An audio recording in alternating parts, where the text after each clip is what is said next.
이런 저희는 5월을 보내고 있습니다. 5월은 이제 저희가 가정의 달이라고 이야기하죠.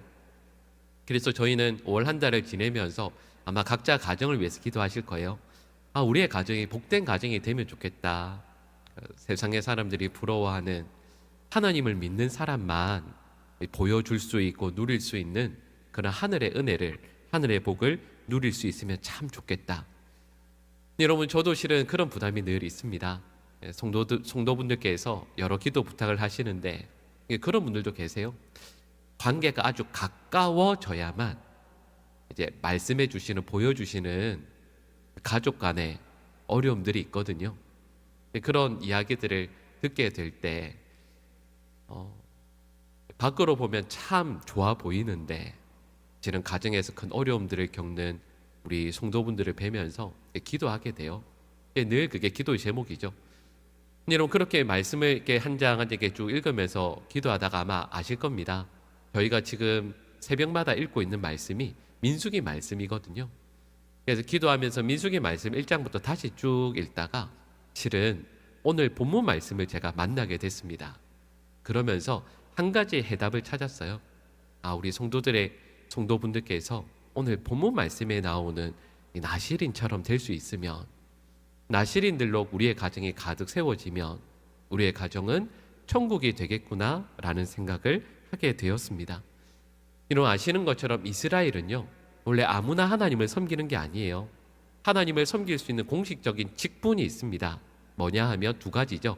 제사장과 레위인입니다. 근데 제사장과 레위인은 아무나 하는 게 아니죠.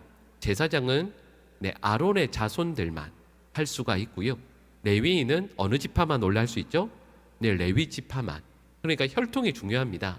다른 일반 사람들은 하나님을 섬기고 싶다고 해서 할 수 있는 게 아니에요. 근데 하나님께서 그 길을 열어주신 한 가지의 방법이 있습니다. 하나님을 섬기고 또 하나님을 향한 나의 사랑의 마음을 온전히 드릴 수 있는 길이 있습니다. 그게 바로 나실인이라는 제도이죠. 근데 여러분, 이 나실인이라는 이 구약에 나오는 제도가 여러분 그것도 아세요? 신약에도 그대로 이어집니다. 그걸 우리는 뭐라고 이야기하냐면 그리스도인이라고 이야기해요. 왜냐하면 나실인이라는 이 말의 의미 자체가 뭐냐 하면 헌신된 자, 그리고 구별된 자이거든요. 여러분, 우리 그리스도인은 어떤 사람들입니까? 세상과 구별되어진, 그리고 하나님께 드려진 사람들 아니겠습니까? 여러분, 그러니까 오늘 말씀은 구약에 나오는 말씀이지만 또한 저희들에게도 그대로 연결되는 말씀이라 할 수 있습니다. 여러분, 그러면 하나님께서 구별된 나실인들에게 특별히 명령하시는 세 가지가 있는데 이 세 가지를 살펴보면서 저희들은 또한 어떤 삶을 살아야 할지를 함께 살펴보겠습니다. 첫 번째 내용이에요. 우리 오늘 본문 3절 말씀을 우리 같이 읽어보겠습니다. 포도주와 독주를 멀리하며 포도주로 된 초나 독주로 된 초를 마시지 말며 포도즙도 마시지 말며 생포도나 건포도도 먹지 말지니. 그죠? 아멘이 확 약해지죠? 여러분, 이게 마음에 걸림돌이 되는 게 왜 이렇게 많아요? 포도주 이거 곤란한데 하시다가 뒤에 보시면 포도주 몸에 좋은데 다음에 건포도까지, 생포도까지 먹지 말라고까지 말씀하고 있습니다. 여러분, 이렇게 말씀을 드리면 분명히 이 말씀의 의미는 이런 거죠. 술을 마시지 말라. 심지어는 그 포도주의 재료가 되는 것까지도 가까이 하지 말라, 이렇게 말씀할 수 있습니다. 여러분, 제가 방금 말씀드린 내용, 술을 마시지 말라, 다 표정이 이미 안 좋으시잖아요. 성경 공부 많이 하신 분들은 몇 가지 딱 근거 되실 수 있는 것들이, 목사님 성경에 보니까 술 마셔도 된다는 내용이 이렇게 나오는데 하고 저에게 성경을 들이미시는 분들도 있습니다. 예를 들면 디모데전서 5장 23절을 보면 이렇게 말씀하죠. 사도 바울이 자기의 영적인 아들 디모데가 특별히 몸이 약했기 때문에 이렇게 권고합니다. 너의 약한 위장과 또 자주 나는 병을 위해서 포도주를 조금씩 쓰라. 많은 분들이 크게 아멘 하시죠. 근데 여러분, 이 말씀이 물론 맞습니다. 하지만 여러분들께서 몸이 안 좋으셔서 의사 선생님께 갔는데 의사 선생님께서 여러분의 손을 꼭 붙잡고 환자분 건강이 너무 안 좋으시니 술을 많이 드십시오 라고 하시면 저 인정하겠습니다. 그러면 좋습니다. 여러분 보통은 그러지 않으시겠죠. 여러분 오늘 말씀은 단순히 저희에게 술을 마시지 말라 이런 뜻은 아닙니다. 율법적으로 술 마시면 어떻게 되고 이런 의미가 전혀 아닙니다. 여러분 좀 전에 읽었던 말씀을 다시 떠올려 보면 이렇게 말씀하죠. 저희들에게, 이 구약의 백성들에게 포도주와 독주를 가까이 하지 말라 이렇게 말씀합니다. 여러분 이때 포도주는 무엇을 의미하냐면 기쁨의 상징입니다. 이스라엘 백성들에게 좋은 일이 있을 때 그들은 늘 포도주를 마셨거든요. 그리고 독주는 무슨 의미일까요? 똑같은 포도주이지만 슬픈 일을 만났을 때, 특별히 고통스러울 때 고통을 잊기 위해서 찾는 위로를 상징합니다. 여러분 그러니까 이 말씀의 의미를 1차적으로 적용하면 이렇게 말할 수 있습니다. 여러분 나시린에게 그리고 우리 그리스도인에게 기쁨과 위로는 술에서 오는 것이 아니다라는 것을 말씀합니다. 어렵고 힘들 때 이 근심을 잊기 위해서, 아니면 기분을 더 좋게 하기 위해서 술 한잔 하고 그 술의 힘으로 일하는 것은 틀린 것이다 라고 말씀하는 거죠. 오히려 저희들에게 이렇게 말씀합니다. 우리 느헤미야 8장 10절 말씀의 후반부 말씀을 우리 같이 읽겠습니다. 여호와로 인하여 기뻐하는 것이 너희의 힘이니라 하고 아멘. 여러분 우리의 힘은 술에서 오는 것이 아닙니다. 우리의 힘은 여호와 하나님을 기뻐하는 데에서 오는 것이다. 우리 기쁨의 근원은 오직 하나님께 있다라고 말씀하고 있습니다. 이런 고대 근동에서부터 이스라엘을 비롯해서요, 실은 전 세계 문화권이 다 그렇죠. 이런 가을에 풍성한 추수를 하게 되었을 때 어떻게 합니까? 그 풍성한 추수물을 앞에 놓고 모두가 술 한잔 하면서 즐거워합니다. 즐거워 기뻐하죠. 실은 이스라엘도 예외는 아닙니다. 그런데 우리 시편 4편 7절 말씀이 우리 화면에 나오는데요, 우리 다시 한번 같이 읽겠습니다. 주께서 내 마음에 두신 기쁨은 그들의 곡식과 새 포도주가 풍성할 때보다 더하니이다. 아멘. 이런 곡식이 풍성하게 열리게 되었을 때, 그리고 새 포도주도 풍성할 때 물론 기쁨이 있습니다. 하지만 하나님께서 우리에게 직접 주시는 그 기쁨, 그 감사가 더욱더 큰 것이죠. 그러니까 오늘 본문 말씀은 이렇게 말씀합니다. 옆에 있는 모든 사람들이 술을 마시며 기쁨을 누려도 나실 이는, 구별된 사람은, 하나님께 헌신된 사람은 술 같은 건 마실 필요 없다. 왜냐하면 주님을 마음에 모실 때 주님께서 우리에게 주시는 기쁨이 훨씬 더 크기 때문이다 말씀하고 있는 거죠. 이전에 섬기던 교회에서, 이전에 제가 한번 설교 때 이런 말씀 드린 적이 있습니다. 제가 직전에 섬기던 교회는 1년차 때 전도 폭발 훈련 세미나를 갔다 와야 됩니다. 4박 5일 동안 지방에 있는 교회에 가서 이 세미나 훈련을 받게 돼요. 저는 그때 대전에 한 교회에 세미나에 참석하게 되었습니다. 근데 참석하면 4박 5일이니까 숙소를 주잖아요. 근데 그 숙소를 교회 근처에 있는 한 모텔을 이렇게 빌려서 주셨습니다. 근데 저는 저보다 나이가 좀 더 많으신 남자 전도사님과 그 방을 같이 쓰게 되었습니다. 여러분 아마 여기 전도 폭발 훈련 해보신 분 아시죠? 외울 게 정말 많거든요.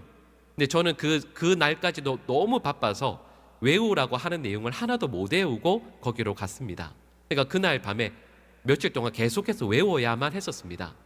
좀 꺼내서 이제 끝나고 저녁에 와서 외우려고 하는데 저와 같이 방을 쓰시는 나이 많으신 남자 전도사님께서 나는 9시 되면 자야 된다고, 불 끄고 나가라고.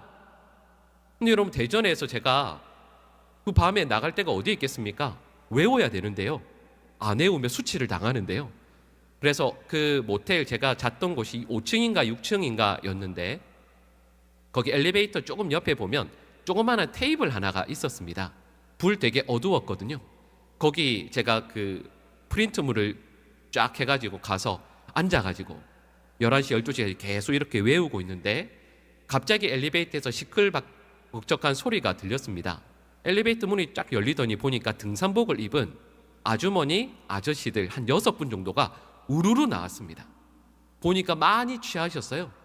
근데 그 중에 한 남자분께서, 다 취하셨으니까요. 근데 그 중에 남자 한 분께서 술에 많이 취하셔서 발을 헛디드셔서 제가 옆에 있는 그 벽에 머리를 쾅 박으셨습니다. 근데 이만한 그 타일이 깨졌어요. 머리로 타일을 박아서 깨졌습니다. 여기 피가 나죠. 저 옆에서 보면서 얼마나 놀랐겠어요. 괜찮으시냐고 하는데 잊을 수가 없는 게 그 중에 한 여성분께서 이렇게 말씀하셨습니다. 더 마시면 괜찮아요. 그리고는 이 6분들이 함께해서 한 방으로 술 마시러 들어갔습니다. 여러분, 이 장면을 한번 생각해 보세요.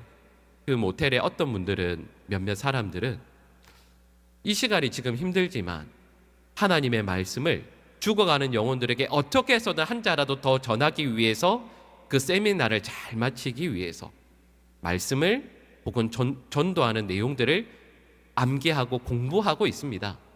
근데 또 다른 한편에서는 술을 마시면서 그 즐거움으로 인해 내 옆에 있는 누군가가 크게 다쳐도요, 술 마시는 기쁨 때문에 그것을 잊고 있습니다.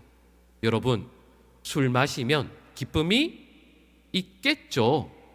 아마 있을 겁니다. 없다고는 말 못하죠. 그러니까 좀 전에 말씀드렸던 그분들도 그렇게 마실 겁니다. 여러분, 그 기쁨은 결코 영원한 것이 되지 못합니다. 오히려 그 기쁨은, 술로 인한 기쁨은 누군가를 죽이는 것이 되겠죠. 하지만 복음을 전하기 위해 하나님 앞에서 충성하기 위해 애쓰는 그 기쁨은 세상 그 어디에서도 발견할 수 없지 않겠습니까? 그리고 제가 지금까지 목회하면서 생각을 해보면 가장 상대하기 힘든 사람이 있었습니다. 누군지 아세요? 성령 충만하지 않은 그리스도인들입니다. 그리스도인이긴 한데 성령 충만하지 않아서 세상과 믿음 사이를 적당히 오가는 분들이었습니다. 그분들은 상처도 잘 받고 속도 좁고 안 좋은 그거 있으면 10년, 20년 동안 누군가에게 쌓아둡니다. 차라리 그냥 술로 풀면 괜찮을 텐데. 근데 여러분, 무슨 말씀이겠습니까? 저와 여러분들은 술로 인한 기쁨, 술로 인한 힘으로 살아가는 사람들이 아닙니다. 하나님으로 인한 기쁨으로 살아야 하는 사람이죠. 더 나아가서 성령 충만함으로 저에게 주신 삶을 살아야 합니다. 오늘 말씀의 첫 번째 내용은 저에게 이렇게 말씀하는 거예요. 여러분, 그리스도인들은 술 정도에서 기쁨을 누리는 사람이 아닙니다. 술 같은 것 가지고 삶의 기쁨을 찾는 사람이 결코 아닙니다. 저와 여러분들은 하나님으로, 성령 충만함으로 기쁨을 누리는 사람이고 성령 충만함 가운데 위로를 받는 사람입니다. 여러분, 여기 함께 예배하는 우리 모든 성도들에게 하나님께서 이 은혜 허락해 주시기를 간절히 축복합니다. 오늘도 기뻐하는 이유가, 여러분, 오늘 댁에 가셔서 찬장 열면 혹시 있으십니까? 여러분, 그거 이렇게 꺼내가지고 싱크대에 다, 왜 이렇게 어두워지세요, 얼굴이? 여러분, 우리 그리스도인들은 술로 인한 기쁨으로 사는 사람이 아닙니다. 술 한잔 마시면서 근심을 잊는 사람들이 아닙니다. 하나님으로 인하여 기뻐하고 하나님으로 인하여 세상에 줄 수 없는 위로와 평안을 누리는 우리 믿음의 백성들 될 수 있기를 간절히 축복합니다. 두 번째 내용입니다. 우리 오늘 본문 5절 말씀을 같이 읽겠습니다. 그 서원을 하고 구별하는 모든 날 동안은 삭도를 절대로 그의 머리에 대지 말 것이라. 자기 몸을 구별하여 여호와께 드리는 날이 차기까지 그는 거룩한즉 그의 머리털을 길게 자라게 할 것이며. 아멘. 무슨 말씀이죠? 머리를 자르지 말라, 머리를 길게 기르라 말씀합니다. 참 우연히도 제가 어제 머리를 깎았습니다. 여러분, 이 명령의 특징이 뭘까요? 여러분, 이 말씀이 무엇을 의미하겠습니까? 조금 있다가도 살펴보겠지만 첫 번째 내용과 세 번째 명령은 공통점이 있습니다. 첫 번째 내용은 술을 마시지 말라, 포도에 솟한 아예 손도 대지 말라는 것과, 세 번째 명령은 시체에 손을 대지 말라는 것입니다. 첫 번째와 세 번째 명령의 공통점이 있죠. 이것은 물론 남들이 볼 수도 있지만 남들이 보지 않는 경우에도 지켜야 하는 명령입니다. 남들 몰래 마실 수도 있잖아요. 남들 몰래 시체에 손을 댈 수도 있지 않겠습니까? 하지만 두 번째 명령은 이런 겁니다. 바로 나와 하나님의 사이에 다른 누군가가 있는 것을 의미합니다. 머리를 기른다라는 것은 외적으로 보이는 것을 의미하죠. 이런 성경에서 말씀하고 있는 경건에는 두 가지가 있습니다. 우리 디모데후서 3장 5절 말씀을 우리 같이 읽겠습니다. 경건의 모양은 있으나 경건의 능력은 부인하니 이 같은 자들에게서 내가 돌아서라. 아멘. 이런 이 말씀을 보면 우리는 경건에는 두 가지가 있음을 알게 됩니다. 바로 첫 번째는 모양으로서의 경건이죠. 보이는 경건입니다.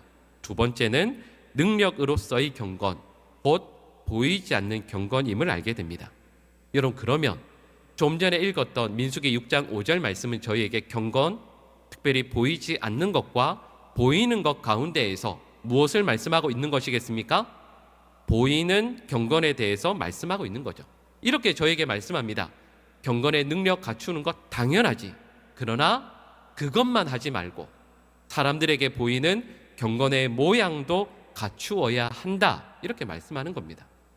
근데 여러분, 경건의 모양을 갖추어야 한다라고 하면 아마 우리 성도들 가운데 몇몇 분들은 부정적인 생각을 가지실 거예요. 왜냐하면 경건의 모양만 갖추었다가 예수님께 책망받은 사람이 있죠. 바로 바리새인들이었습니다. 근데 여러분, 이 말씀은 경건의 모양만 갖추라는 뜻이 아닙니다. 좀 전에 말씀드렸던 내용들을 디모데후서 3장 말씀을 연결해서 저에게 접목하면 이렇게 말씀드릴 수 있습니다. 경건의 능력이 우리 안에서, 내 안에서 자연스럽게 흘러나와 경건의 모양을 갖추게 하라. 바로 이렇게 말씀드릴 수 있습니다. 여러분, 머리를 기른다는 뜻이 무엇일까요? 오늘 본문에서 나시린들에게 머리를 자르지 말고 머리를 계속해서 길게 기르라. 이 말씀의 뜻이 무엇이겠습니까? 앞에 있는 만나는 모든 사람들에게 이렇게 말하는 거예요. 나 나시린이야. 나 하나님께 내 삶을 드린 사람이야. 그러니까 나에게 유혹하지 마. 나 하나님으로만 기뻐하고 하나님으로만 삶을 살아가는 사람이니까 나 건들지 마. 나 유혹하지 마. 이런 말씀이 그 속에 포함된 것이죠. 여러분, 그래서 조선시대의 남자들은 결혼하면 어떻게 했습니까? 상투를 틀었습니다. 여성들은 결혼하면 비녀를 꽂았습니다. 의미가 뭐죠? 나 건들지 마세요. 나 결혼했어요. 나 이렇게 멋있어 보여도, 이렇게 예뻐 보여도 이미 임자가 있어요. 저 건들지 마세요. 이런 뜻이 그 속에 포함되어져 있는 거죠. 우리 성도들도 마찬가지 아니십니까? 결혼하면 뭐 하시죠? 손에? 네, 반지 끼시잖아요. 여러분, 그런 적 다 있으시죠? 카페에 앉아서 이렇게 커피를 한잔 하고 있는데 멋진 아리따운 여성분이 오셔서 전화번호 달라고. 경험이 한 번도 없으시군요. 여러분, 그럴 때 우리는 어떻게 해요? 경험이 없으니 그때 반지를 이렇게 딱 보여주면 되죠.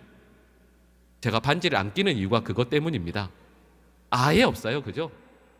네, 말씀드렸던 것처럼 나시린은 머리를 기릅니다. 세상의 모든 사람들에게, 만나는 모든 이들에게 나는 내 삶을 하나님께 온전히 드린 사람입니다. 세상의 어떤 유혹으로도 어떤 시험으로도 나에게 접근할 생각 하지 마십시오. 그리고 이건 우리에게도 마찬가지입니다.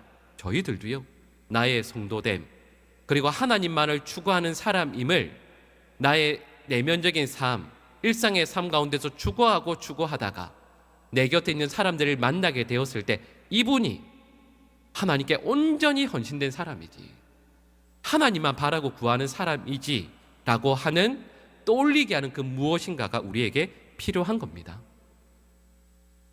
그것이 그냥 쉽게 생각하면 손에 성경책을 끼고 교회에 오는 것, 늘 입으로 찬송을 흥얼거리는 것도 당연히 포함되겠지만 나의 그리스도인 됨을 나도 잊지 않을 수 있고 상대도 잊지 않을 수 있게 하는 그 무엇인가가 있어야 합니다. 이런 그게 무엇일까요? 예를 들면 사도 바울에게는 육체의 가시였습니다. 근데 그 육체의 가시가 있는 것으로 끝나는 것이 아니라 육체의 가시가 늘 있는데 그 가운데 사도 바울은 감사하며 만족해합니다. 그것이 바로 사도 바울에게는 긴 머리가 되는 것이죠. 어떤 분은 나의 몸이 힘들지만 늘 새벽의 자리를 지키는 것, 새벽마다 일어나서 기도하고 하나님 앞에 내 삶을 드리는 것도 포함될 것이고, 어렵고 힘든 중에 나의 물질과 시간을 들여 선교에 참여하는 것도 될 것입니다. 그 무엇이든 여러분, 내 속에 있는 하나님을 향한 사랑과 경건이 속에서 흘러나와서, 아유 목사님, 신앙생활은 그냥 혼자 하는 거지 남들한테 보일 필요가 뭐가 있습니까? 여러분, 그렇지 않습니다. 내 속에 있는 경건이 저절로 흘러나와 내 밖으로 흘러넘치게 될 때 우리의 자녀는, 우리의 배우자는, 우리가 만나는 사람들은 하나님의 살아계심을 알게 될 것이기 때문입니다. 그런 이들을 통하여서 우리의 가정은 하나님 앞에 바르게 서지 않겠습니까? 여러분, 우리 모든 성도들이 경건의 능력만이 아니라 경건의 모양도 갖춘 믿음의 백성들 되시기를 간절히 축복합니다. 세 번째 내용입니다. 오늘 본문 6절과 7절 말씀을 우리 같이 읽겠습니다. 자기의 몸을 구별하여 여호와께 드리는 모든 날 동안은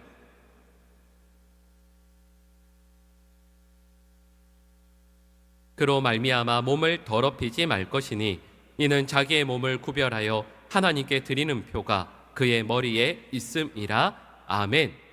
그리고 세 번째 명령을 간단하게 말씀드리면 이렇습니다. 시체를 멀리하라 말씀입니다. 심지어는 가족의 시체까지도 손대지 말라 하시는 거죠. 근데 여러분, 이 말씀은 이 시대에는 왠지 동떨어진 것 같지 않습니까? 여러분, 저희가 시체에 직접 손댈 일은 거의 없습니다. 오히려 장의사분들께서 거의 다 해주시죠. 근데 여러분, 이 말씀은 그러면 우리에게 괜찮다라는 뜻이겠습니까? 여러분, 이 말씀에는 다른 의미가 담겨져 있습니다. 여러분, 여기에서 시체라는 것은 생명이 끊어진 존재를 의미합니다. 그리고 좀 더 이야기하면 생명의 근원과 단절된 것을 의미하죠. 생명의 근원은 바로 하나님이십니다. 그러니까 이 말씀은 하나님과 단절된 것은 그 무엇이라도 손대지 말라라는 뜻입니다. 생명이 아닌 것은, 나의 생명을 해하는 것은 그 어떤 것이라도 생명의 근원이신 하나님으로부터 단절되게 하는 것이라면 그것으로부터 떨어져야 한다라고 말씀합니다. 그리고요, 생명의 근원이신 하나님으로부터 떨어지는 것, 이걸 우리는 뭐라고 이야기합니까? 죄라고 이야기합니다. 그러니까 여러분, 이 말씀은 이런 의미죠. 저와 여러분들을 죄에 빠뜨리게 하는 것이라면 그것은 건드리지도 말고 가까이 하지도 말라. 하나님께서 우리에게 주신 생명, 우리에게 주신 기쁨, 은혜를 도둑질하고자 하는 것들이 있습니다. 우리의 영혼을 죽이고자 하는 것들이 있죠. 근데 여러분, 이런 것들을 모양이라도 멀리하라, 손대지 말라 하시는 거죠. 가끔 연락받아서 기도 부탁을 하시는 분들 가운데 알코올 중독으로 힘들어하시는 분들이 계세요. 이전에 섬겼던 교회에서도 연락을 주시는 분들이 있습니다. 근데 여러분, 알코올 중독에 빠진 분에게 오늘 말씀에 나오는 시체는 무엇이겠습니까? 술병이 되겠죠. 도박 중독에 빠진 분에게 시체는 무엇이겠습니까? 바투장이 되겠죠. 어떤 분에게는 이상한 사이트가 될 수도 있습니다. 여러분, 그리스도인들은 주님의 손을 꼭 붙들고 하루하루를 살아가면 우리는 생명 가운데 살아나게 됩니다. 하지만 죽음의 세력을 계속해서 접하면 우리는 결국 죽게 되는 것이죠. 우리가 알고 있는 나실인 중에 가장 유명한 나실인이 있습니다. 바로 삼손입니다. 여러분, 삼손이 왜 힘을 잃었죠? 오늘 말씀에 연결해 보면 머리카락이 밀렸기 때문이라 말할 수 있습니다. 그런데요, 정확히 말씀을 드리면 머리카락이 밀려서 삼손이 힘을 잃은 게 아닙니다. 머리카락도 잘렸기 때문에 힘을 잃은 것입니다. 삼손이 그 전에 모든 것을 잘한 것 아닙니다. 삼손은 이미 그 전에 하나님의 모든 계명을 다 어겼습니다. 삼손이 사랑했던 여인 가운데 블레셋의 기생이 있었습니다. 그의 집에 늘 오가면서 삼손은 술을 마셨습니다. 그리고 사자를 죽이죠. 그리고 그 사자의 시체에서 꿀을 아무렇지도 않게 내어서 먹습니다. 그리고 마지막에 머리카락도 잘린 것입니다. 삼손은 경건의 모양은 물론이고요, 경건의 능력까지도 모두 이런 사람입니다. 생각해 보시면 신앙생활을 하다가 무너진 분들을 뵀을 때 한 가지 잘못해서 무너지는 게 아니에요. 어떤 큰 실수 하나만 딱 해서 그의 믿음이 무너지는 것이 아닙니다. 하나가 무너지고 또 다른 하나가 무너져서 어느 날 성령의 능력과 은혜 가운데 그는 버려지게 되는 것이죠. 그래서 오늘 말씀은 저에게 이렇게 말씀합니다. 우리의 삶을 하나님으로부터 멀리 떨어지게 만드는 죄에서 우리는 벗어나야만 합니다. 만약에 그 죄를 떠나지 않으면 우리도 결국에는 죽게 될 것입니다. 중요한 것은 우리가 죄 가운데서 죽게 되면 이 말씀에 나오는 멀리 해야 될 그 시체가 바로 내가 됩니다. 여러분 생각해 보십시오. 우리의 가정에 다른 누구가 아닌 내가 시체로 되어 있다라고 한다면 우리의 가정이 어찌 천국이 될 수 있겠습니까? 저와 여러분들이 죄를 사랑하고 죄 가운데 가까이 나아갈 때 오히려 우리는 우리의 가족들을 하나님께로 이끌 수 있는 복의 통로가 아니라 가족들이 멀리 해야 할 하나님께서 오늘에서 경계하시는 바로 그 시체가 되지 않겠습니까? 여러분 저희가 가정의 달 5월을 보냅니다. 이런 모든 성도들이 어쩌면 당연히 그러해야 된다라고 생각하는, 하지만 가장 어려운 것은 이런 복음을 전하고 교회를 잘 섬기고 이런 게 아닙니다. 우리에게 가장 쉬우면서도 가장 어려운 것은 우리가 늘 살아가는 우리의 가정을 천국으로 만드는 겁니다. 여러분, 저와 여러분들이 살아가는 이 가정을 아름다운 천국으로 만들기 위해서 여기 함께 예배하고 있는 저희들 각자가요, 하나님 앞에 나를 구별하여 올려드리는 나시린이 될 때 나의 기쁨, 나의 위로를 세상이 말하는 술이나 어떤 것도 아닌 하나님으로부터 찾고 경건히 내 속에서 흘러나와 그것이 모양을 갖추어내기 시작할 때 죄를 멀리 떠나 하나님의 생명을 전하는 도구가 될 때 우리의 남편, 또 우리의 아내, 우리의 자녀들, 부모님들은 우리와 함께 천국을 살아갈 수 있을 것입니다.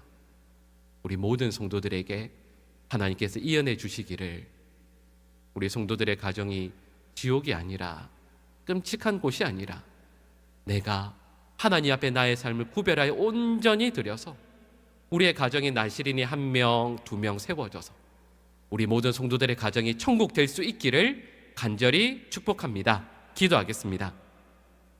하나님, 이 자리에 예배하는 우리 모든 성도들이 나시린처럼 참된 그리스도인으로 하나님 앞에 구별되어 저희가 살아가는 가정을 천국으로 만들어가게 하여 주시옵소서. 죄를 떠나게 하시고 내 가족에게 시체가 아니라 오히려 그들을 살리는 복의 통로 되게 하여 주시고 경건의 능력과 경건의 모양을 갖춘, 그래서 하나님으로 내 삶의 유일한 기쁨, 위로와 힘을 삼는 우리 사랑하는 모든 하나님의 백성들 되게 하여 주시옵소서. 예수님의 이름으로 기도합니다. 아멘.